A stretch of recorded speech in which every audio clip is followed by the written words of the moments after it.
to change somebody's life. Now, imagine you wield that power. 6 months ago, as Rabbi Sklar mentioned, I went on Flatbush's first Achdut mission to Israel. One of our visits was to an active army base, actually to the one that was the one that housed that soldier that Rabbi Sklar just spoke about. And we met IDF soldiers waiting to be called to either the northern or the southern front. One soldier, in this picture, after learning that we had come all the way from New York to visit them, to support them, was visibly moved. He asked me, "You guys came all the way from America even though there's a war going on?" And we answered him, "That's exactly why we came. We came for you because of the war to strengthen you." He couldn't believe it. To say he was overflowing with gratitude would be an understatement. To us, while I'm not gonna understate how meaningful the Achdut mission was, it was admittedly another event in our very busy schedules. But what it meant to the soldiers that we visited, to the people that we met on the mission, is hard to explain. Our presence there, our eagerness to stand beside these people in a time of crisis, showed them that they weren't alone in their struggle. It brought them a sense of connection, a sense of support in time of crisis and in time of prosperity. That was a single moment to change that soldier's day. Similarly, back home, through the amazing Witness Theater program, myself and the rest of the group connected deeply with our 5 Holocaust survivors, Jana, Tova, Sophia, Yanni, and Stefania.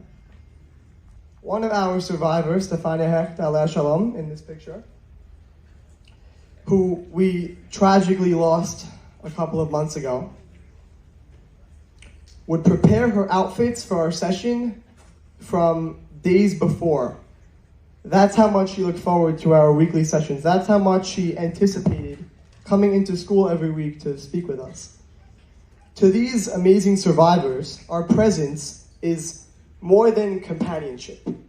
It's an affirmation of their stories and their dignity. It's a sign of their honor. Whether it be on a military base, the stage that is behind me, the Commons, a group chat, or any other place, our presence has the power to not only make somebody's day, but truly transform somebody's life. Let's harness this power to uplift those around us. Let this be a gift to our courageous IDF soldiers, to our remarkable Holocaust survivors, but most importantly, to each other. Thank you. Yom HaAtzmaut Sameach.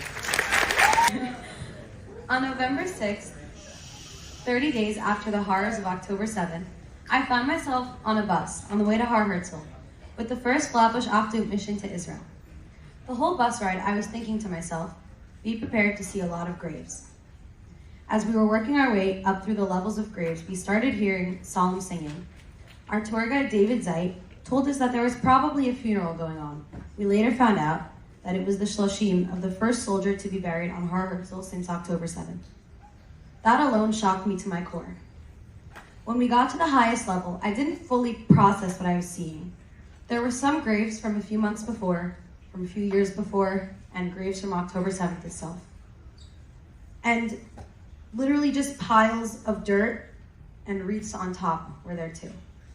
I was in shock. I hadn't expected to see that. I thought to myself, these are people who died for me, for my family, and for my country. I wish they would know how thankful we all are for them.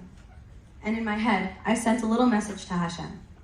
Hashem, these soldiers who are up there in Shamayim, please let them feel our prayers and our love, because they deserve to know that they are appreciated. And I just kept asking him over and over. We all left Har Herzl feeling very moved. We had a few more stops during that day with emotional highs and lows. Later that night, we went to our first of 4 army bases. We felt a little awkward at first, and both the soldiers and us were just eating the barbecue. Once the dancing and singing began, I thought, I have to make the most of being here, because who knows which of these soldiers will come back alive. I need them to know that we are praying for them and that we love them. 3 weeks later, as Rabbi Steiren mentioned, we found out that Alicia Lowenstern, same picture, but Alicia Lowenstern was killed. Looking back on it, Hashem gave me an opportunity that night, and I took it. I had told him earlier that I wish these soldiers knew how much we appreciate them and love them. And going to that army base and dancing with those soldiers, I did just that. Our soldiers fight hard for us. They get injured for us. They die for us. And they're willing to put their lives on the line. Doing something for them, even something small like praying or sending letters or donating or even just thinking about them on a daily basis to have some meaning in your day means a lot. Thank you. When I was first asked to come on the Yachtu mission, I'll admit, I didn't really want to go. It wasn't because I was scared or because my parents wouldn't let me. I just wasn't in the mood. I had a chem test, it was the middle of the semester, and I really just wasn't feeling it. After being convinced by my parents and teachers, I reluctantly decided to go, but I wasn't expecting to be inspired in any way. However, even before I got to Israel, I realized just how mistaken I was. On the flight there, Rabbi Hertzberg woke me up at 2 a.m. and brought me into the cockpit to talk to one of the pilots, one-on-one. The pilot began telling me his stories about flying during the war, and how on his first flight after October 7th, it was completely packed with soldiers coming from their own vacations wanting to serve. The pilots even illegally smuggled many soldiers who were forced to spend their entire 12-hour flight sharing seats, sitting in the cockpit, or even in the bathroom for the entire flight. These soldiers showed us the desire that they had to protect their country, which was nothing short of heroic. And the risk that the pilot took himself in smuggling these soldiers was truly admirable, especially when you consider his own personal struggles.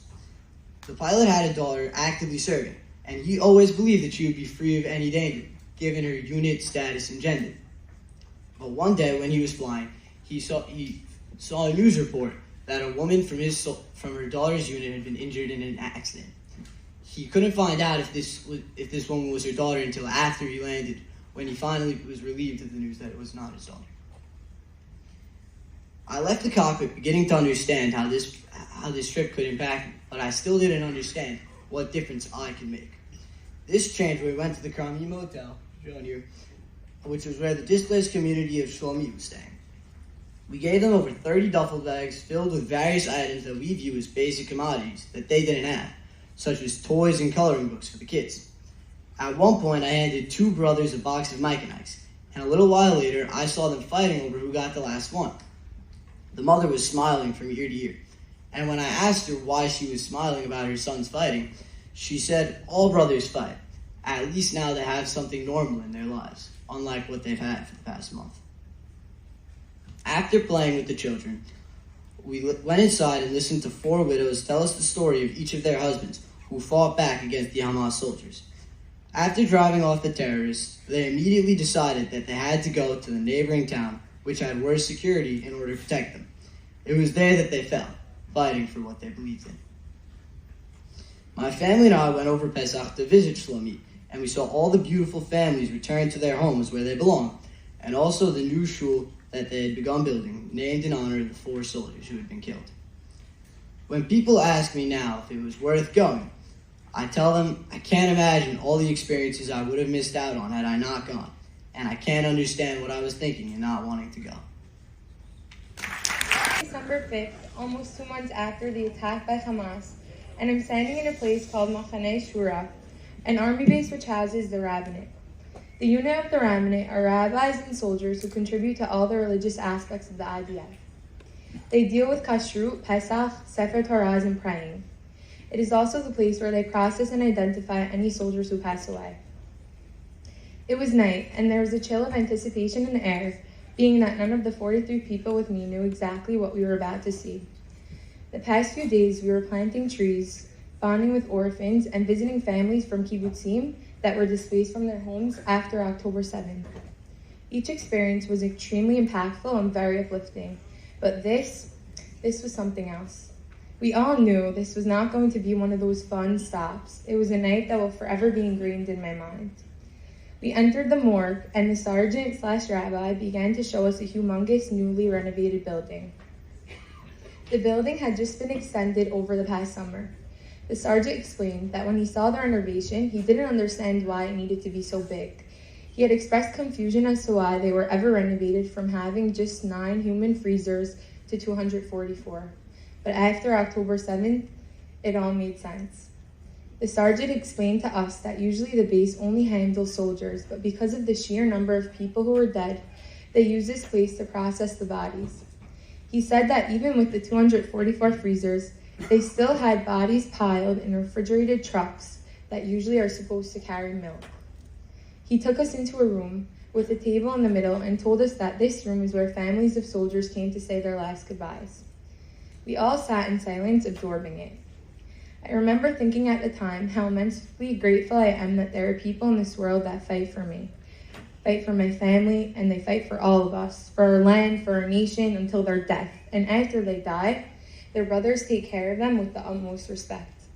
As we walked out of the last room, a casket was being brought out with an Israeli flag draped over it. The family had just left less than an hour ago to the cemetery. The van was on its way to Har Herzl. The body came out, and right before it went on the van, the soldier said Kaddish. The 43 of us were the first Kaddish that was said for Eitan Fish, Aleva Shalom. We did not know him. We were strangers all the way from Brooklyn, New York, yet we also felt incredibly connected to him. Connected. All of us are connected, by blood, by faith, by morals, and by Hashem. It is our job as Jews to remember that our brothers and sisters 6,000 miles away feel connected to us and are willing to put their lives on the line for us. Being a Jew should make us think about who we are, how we act, and what we believe in. I want to close with this quote. Viktor Frankl, a Holocaust survivor who became a renowned psychologist, says famously, "Man is the being who invented the gas chambers of Auschwitz. However, he is also that being who entered those chambers upright with God's prayer of Shema Yisrael on his lips." Thank you. January, I was privileged enough to go to Israel on Chesed mission with Rabbi Besser. This trip that I went on was nothing ordinary, and unlike anything I've ever done before. The trip started off by going to special needs organizations, visiting army bases, and meeting kids with unstable home lives. Each place I walked out of feeling like a new human, feeling complete, and happy that I had just put a smile on someone else's face. Throughout each different experience, there happened to be this one feeling that remained constant. Reflecting back, I was trying to figure out what this feeling was. I felt a sense of connection, a tie to each person I met. How could this make sense? They speak a different language, live in a different country, and this is the first time I'm meeting every single one of them. The children I met felt like siblings to me, sitting on my lap, hugging, laughing, dancing, singing with me as if we've known each other forever, but I had just met them.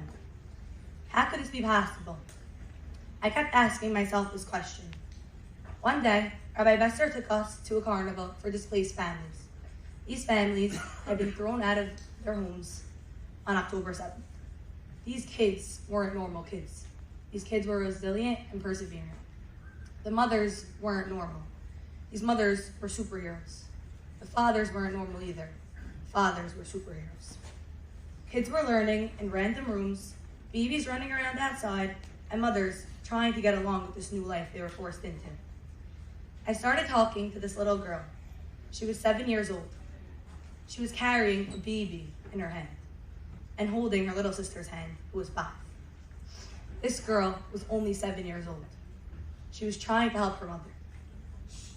We were all having the best time, singing, dancing, getting to know each other.